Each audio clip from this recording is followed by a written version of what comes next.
We talk a lot about the problem of lack of security, but insecurity is almost always an effect of inauthenticity. We can't trust the identities of users. We can't trust the authenticity of sites and servers and client devices and client software. We want to create an infrastructure that provides spaces that are free of malware, fraud, predation, and spam, spaces that provide a measure of reliability and integrity. There's a very old term for that condition. It's called quiet enjoyment. Perhaps someone here recognizes where that term comes from. I know we have a lot of lawyers here. Well, we've been tipped off anyway. It comes from real estate. That's right, it's a real estate term. Quiet enjoyment is what your landlord owes you, the tenant, in good standing. Quiet enjoyment means a place where you can work or live in security, peace, and quiet, free from intrusion. It means, for instance, that you have a right to expect that anonymous fraudsters and criminals will not wander through your office, tricking your employees into revealing customer information and trade secrets. Quiet enjoyment means you can be confident there are no secret passages into your home or office. Quiet enjoyment means that the school or home or community center where your kids hang out is not accessible to a middle-aged male predator who easily masquerades as a 10-year-old girl. So where do we find quiet enjoyment? For one example, we find quiet enjoyment right here in this building, or any building that carries an occupancy permit anywhere in the world. Where do we not find quiet enjoyment? Well, legally speaking, we find no quiet enjoyment outdoors. Outdoors on, let's say, a physical highway, a rest area beside a busy highway, or a rest area beside an information highway, or on the information highway. On that outdoor public transport facility that we seem to be treating as a trustable meeting space. We're here because the world's information infrastructure, the information highway, and its outdoor rest areas known as subnetworks and social networks, the whole thing is one big slum without the concept of building codes and occupancy permits and professional licensing. It's full of fraud and predation, and it's getting worse, as we all know. Now, the information highway does its job well.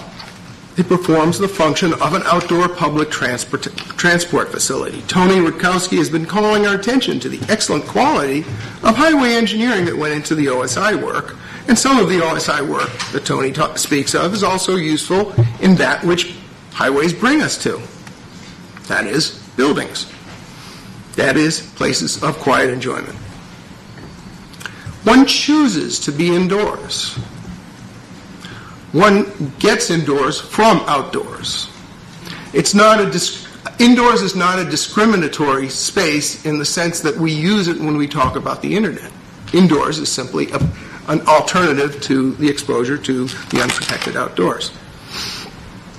After OSI, the next big step toward quiet enjoyment took place in 2002. In my view, it was the very first attempt to put a very remarkable set of construction materials to use to build reliable indoor spaces. The set of construction materials is PKI. The effort to use this remarkable PKI building material properly was called the World eTrust Initiative, created by our own Alex Ntoko and Hamadoun Touré. The World eTrust Initiative, a world PKI space, was ahead of its time. Back then, people still believed that security could be obtained by determining the intentions of senders of packets.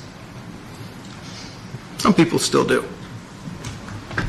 3 additional steps will bring quiet enjoyment to our world's information infrastructure. A total of 5 steps will deliver reliable online indoor spaces. First, we know that one of the main components of the PKI construction material is the key pair. A key pair should be bound to the identity of a human being. With modern enrollment practices, we can have identities with quality and cost that is appropriate to the indoor space in which they'll be used. Some indoor spaces are more demanding than others. But wait, who says that an identity belongs to a particular person? The answer to that question is the same as the answer to the other questions. Who writes the building codes by which the quality of a building is judged? Who determines the professional licensing standards of the architects and contractors and building inspectors whose professional livelihoods are at stake when their signatures are on the occupancy permit? The answer to all these questions is the same. The answer is what I call DCPA, or duly constituted public authority. And I'm not talking about government. I'm talking about authority, public authority, not government closer to state authority. It's a distinction that is very important and has really been washed away in recent times. Duly constituted public authority is the foundation of the remaining three items that will bring quiet enjoyment to the world. The Vital Records Department of an online city hall should attest to your digital identity by means of your X509 digital birth certificate. And City Hall or some other agency of state issues professional licenses, such as Tony's Trusted Service Provider license. Maybe I'm stretching Tony's concept a bit here, but that's the way I interpret it. In our case, the building inspector is a code auditor who happens to apply the weight of public authority to what he does. If a digital signature proves to be unsound, digital structure proves to be unsound, its architect or builder or building inspector stands to lose his or her livelihood because it's not a certification from some commercial enterprise, it's a certification from public authority. If you lose that license, you cannot practice that profession. It's an important distinction. Because there's only one city hall, one issuer of professional licenses. Now, where do we find worldwide duly constituted public authority that is appropriate to this job? Where else but in that public entity that has been applying public authority to digital communications since 1865? It's the ITU, of course. The city of Osmio was founded right here in this building at ITU headquarters on March 5th, 2005. Will Osmio be City Hall to places like Second Life and World of Warcraft and business networks, to the GIGS network of the U.S. government, other overlay networks? I think it can be. So visit the City Hall at osmio.org, osmio.org. Osmio is the Italian word for osmium. There's a story behind it. I won't bother you with that. To see how the city of the future will deliver authenticity, the basis of quiet enjoyment, to our online spaces. Perhaps one day it will be osmio.int.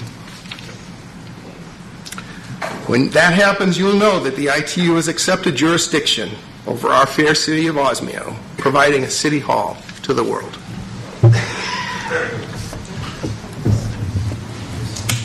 Thank you. Thank you very much.